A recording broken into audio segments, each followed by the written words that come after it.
Good morning students, today is your English class.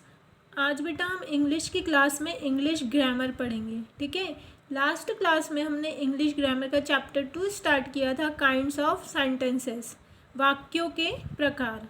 Okay, जिसमें हमने 4 sentences discuss किए थे। फर्स्ट है असर्टिव, सेकंड हमने किया था इंटरोगेटिव, थर्ड आपका था इम्परेटिव और एक था आपका एक्सक्लेमेटरी। हमने 4 सेंटेंस डिस्कस किए थे, उसकी मैंने आपको पेज नंबर 8 पर एक्सरसाइज भी करने के लिए दी थी। आई होप आप सबने कर ली होगी। नाउ पेज नंबर 8 पर सेंटेंस के नेगेटिव और इंट्रोगेटिव सबको टाइप्स दिए हुए हैं, उनको आज हम समझेंगे और डिस्कस करेंगे। तो आपका टॉपिक है नेगेटिव्स एंड इंट्रोगेटिव्स। नेगेटिव्स मतलब होता है नकारात्मक, ठीक है, जिसमें क्या आता है, नॉट आता है। एंड इंटरोगेटिव होता है प्रश्नवाचक, जिसको हम क्वेश्चन बना के पूछते हैं।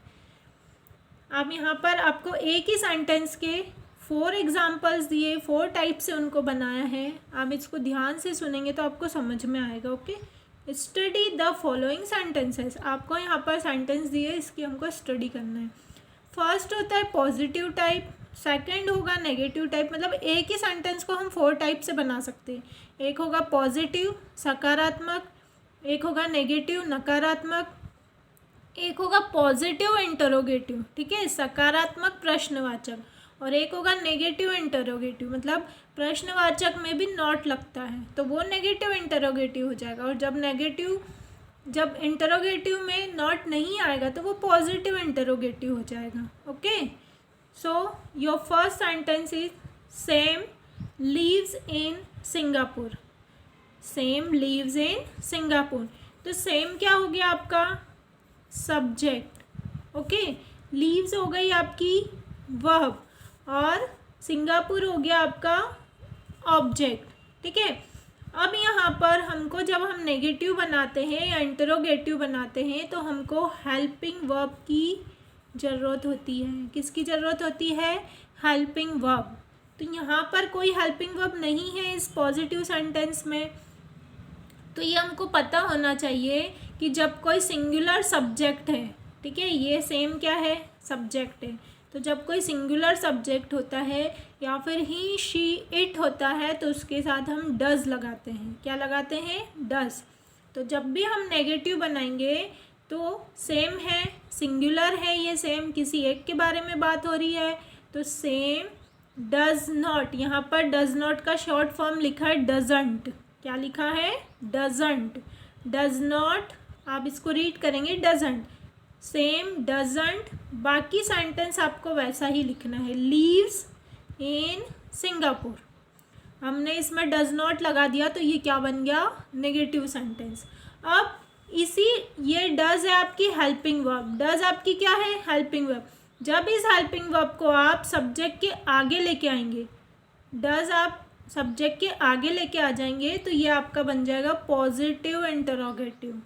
देखो यहाँ पर does same live in Singapore और क्वेश्चन मार्क। इंटरोगेटिव में हमेशा क्या आता है, क्वेश्चन मार्क। ओके, अब क्या हुआ, अब हमको नेगेटिव इंटरोगेटिव बनाना है तो हमने यहाँ पे डज लगाया था। अब नेगेटिव बनाना है तो डज नॉट हो जाएगा, doesn't same live in Singapore question mark, क्योंकि ये भी इंटरोगेटिव सेंटेंस है।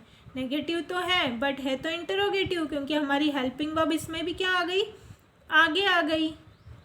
ओके, तो आप एक ही सेंटेंस को 4 टाइप से बना सकते हैं। पॉजिटिव दिया है आपको तो आप उसको नेगेटिव बना सकते हो, पॉजिटिव इंटरोगेटिव और negative interrogative. Now come on page number 9। Page number 9 पर आपको बेटा सेंटेंस बी दिया है, पॉजिटिव सेंटेंस है ये आपका दिया है, रोहित वेंट टू स्कूल। ठीक है, रोहित स्कूल गया। अब वेंट क्या है, गो का सेकंड फॉर्म है वेंट। ठीक है, मतलब पास्ट की बात हो रही है कि वह स्कूल गया। तो यहाँ पर हम रोहित के साथ नेगेटिव में डज नहीं लगाएंगे, क्योंकि ये पास्ट की बात हो रही है ना, पहले की बात हो रही है। गो का सेकंड फॉर्म है वेंट, तो जब भी वर्ब का सेकंड फॉर्म आएगा, वर्ब की फॉर्म्स आपने सेकंड क्लास में, थर्ड क्लास में पढ़ी है, तो वो आपको याद होनी चाहिए, ठीक है। जैसे go, went, gone, play, played, played, cut, cut, cut, ऐसे हमने V1, V2, V3 पढ़ा था ना। तो ये क्या है, V2 है आपकी, ये सब्जेक्ट है, ये वर्ब है, पर V2 है ये, और ये आपका ऑब्जेक्ट है। तो जब भी V2 आती है तो हम डज नहीं लगाएंगे, अब हम डिड लगाएंगे। तो आप इसको नेगेटिव बनाएंगे तो Rohit did not go to school, और ये डिड नॉट का शॉर्ट फॉर्म है तो क्या होगा, डिडंट। क्या रीड करोगे आप इसको, didn't. Rohit didn't go to school. अब इसको हमको पॉजिटिव इंट्रोगेटिव बनाना है, तो सेम एज जैसे हमने इसके पहले वाले सेंटेंस में किया, डज को आगे लाए थे, इसमें हम डिड को आगे ले आएंगे, क्योंकि डिड हमारी यहाँ पर क्या है, हेल्पिंग वर्ब। क्या है, हेल्पिंग वर्ब। ओके, तो ये जो हेल्पिंग वर्ब है ये आपकी आगे आ जाएगी। Did Rohit go to school, question mark. अब इसी को अगर नेगेटिव इंटरोगेटिव बनाना है तो डिड के साथ नॉट लगा दो, did not, didn't Rohit go to school and question mark. तो ये एक ही सेंटेंस को हमने और 3 टाइप से बनाया। नाउ नेक्स्ट है आपका mini can go now. Mini can go now, mini तुम जा सकती हो, ठीक है। अब कैन क्या है, कैन ऑलरेडी क्या है, हेल्पिंग वर्ब है, तो हमको यहाँ पर हेल्पिंग वर्ब की ज़रूरत नहीं है। ये आपका सब्जेक्ट है, ये आपकी हेल्पिंग वर्ब है, ये आपकी वर्ब है, और ये आपका ऑब्जेक्ट है। तो बस ये तो बहुत इजी है, हेल्पिंग वर्ब पहले से, हमको तो ये सोचना ही नहीं है कि इसमें हेल्पिंग वर्ब कौन सी लगाएंगे। इसमें हेल्पिंग वर्ब है हमारे पास, तो उसमें ही आप नॉट लगा दो। Mini can not go now, ये कैन नॉट का शॉर्ट फॉर्म है, CANT, कांट। ये सब चीज़ें हम फर्स्ट, सेकंड, थर्ड क्लास में पढ़ चुके हैं, तो ये चीज़ें आपको याद होनी चाहिए ना। ये चीज़ें आपको याद होगी जब भी आप ये आगे की ग्रामर कर पाओगे। तो ये पॉजिटिव हो गया, Mini can go now. Negative क्या हुआ, मिनी कांट गो नाउ। अब हेल्पिंग वर्ब हम आगे लेके आएंगे पॉजिटिव इंटरोगेटिव में, तो can Mini go now, question mark. और अगर नेगेटिव बनाना है तो can't Mini go now, question mark. Okay, now अब आपको नीचे एक्सरसाइज दी है बेटा, rewrite each sentence as a question. आपको इसको एज अ क्वेश्चन बनाना है ना, आपको पूरे 4 टाइप्स नहीं बनाना है, आपको सिर्फ इसको क्वेश्चन बनाना है। तो क्वेश्चन बनाने के लिए हमने क्या देखा कि हेल्पिंग वर्ब को हम कहाँ लेके आएंगे, आगे लेके आएंगे। तो पहले आप ऐसे फाइंड कर लेना कि ये सब्जेक्ट है, ये हेल्पिंग वर्ब है, ठीक है। Raman is a cunning boy, और ये आपकी क्या है, ऑब्जेक्ट है। अब रमन क्या है, चतुर लड़का है, कनिंग बॉय है। तो यहाँ पर कुछ काम नहीं हो रहा है, यहाँ पे रमन के बारे में बताया जा रहा है, तो इसमें वर्ब नहीं होगी, इसमें हेल्पिंग वर्ब है इज। तो इसका आंसर क्या होगा, इज आप आगे लेके आएंगे, इज रमन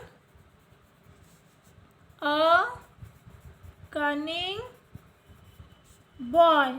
ओके, तो आप चैप्टर का नेम डालेंगे, चैप्टर नंबर डालेंगे, डेट और डे डालेंगे, और अपनी नोटबुक में ये 5 सेंटेंस करेंगे। जैसे Piku was on time today, तो क्वेश्चन मार्क लगाओ, यहाँ पे क्वेश्चन मार्क आएगा ना, क्योंकि हमको एज अ क्वेश्चन बनाना है। तो क्या बनेगा, वॉज आगे आ जाएगा, was Piku on time today, और क्वेश्चन मार्क, ठीक है। इसमें आपको हेल्पिंग वर्ब दी हुई है, यहाँ पे वॉज हेल्पिंग वर्ब है, यहाँ पे शैल हेल्पिंग वर्ब है, यहाँ पे हैव हेल्पिंग वर्ब है, और यहाँ पर विल हेल्पिंग वर्ब है। तो बस आपको ये हेल्पिंग वर्ब को आगे रखना है और बाकी सब्जेक्ट को पीछे ले जाके वैसा का वैसा सेंटेंस लिखना है आपको, और साथ में क्या लगाना है, क्वेश्चन मार्क। तो ये आपके आंसर हो जाएंगे, मतलब एज अ क्वेश्चन आपने इन सेंटेंस को चेंज कर दिया। किस में चेंज कर दिया, क्वेश्चन में। ओके, तो नेक्स्ट जो सेंटेंस है वो हम नेक्स्ट वीडियो में डिस्कस करेंगे। बट ये 1 2 3 4 5 आपको अपनी इंग्लिश कम्युनिकेशन की नोटबुक में बोला था मैंने आपको कि पीछे ही आपको इंग्लिश ग्रामर की नोटबुक भी बनाना है, आपको अलग से नहीं बनाना है, क्योंकि इंग्लिश ग्रामर की बुक में बहुत सारा वर्क हम बुक में ही करेंगे। बट यहाँ पर आपके पास प्लेस नहीं है तो आप इसको कॉपी में करेंगे। चैप्टर नाम नंबर डालना, चैप्टर नेम डालना, उसके बाद ये फर्स्ट सेंटेंस लिखना, फिर उसका आंसर लिखना, फिर सेकंड सेंटेंस, फिर उसका आंसर। और अगर फिर भी नहीं समझ में आता है तो पीछे आंसर की में आंसर दिए हैं, उसमें से आप समझ के कर सकते हो। पहले खुद करने की कोशिश करना, ट्राई करना, बहुत इजी है। मैंने आपको हेल्पिंग वर्ब अंडरलाइन करके दे दी है, बस इसको आपको आगे लेके आना है, बाकी पूरा सेंटेंस वैसे ही लिखना है और साथ में पीछे क्वेश्चन मार्क लगाना है। Okay, thank you.